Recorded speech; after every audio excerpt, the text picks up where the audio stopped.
اور اب کچھ خبریں تجارتی دنیا سے۔ عدالت نے رمضان المبارک کے دوران مارکیٹیں رات 12 بجے تک کھلی رکھنے کی اجازت دے دی۔ لاہور ہائی کورٹ نے اسموک کے تدارک کے لیے دائر درخواستوں کا تحریری حکم جاری کر دیا۔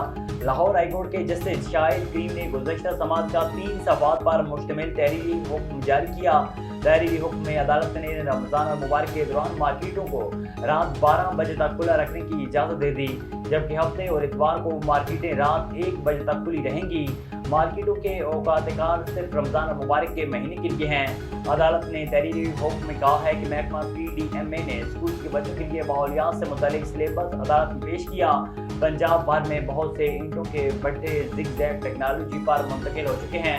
عدالت نے قصور میں ان سے متعلق رپورٹ طلب کر دی ہے۔ پاکستان اور عالمی مالیاتی فنڈ کے جائزہ مشن کے درمیان اقتصادی جائزہ مذاکرات کامیابی کے ساتھ مکمل ہونے کے بعد پاکستان اور IMF کے درمیان سٹاف لیول معاہدہ طے پا گیا۔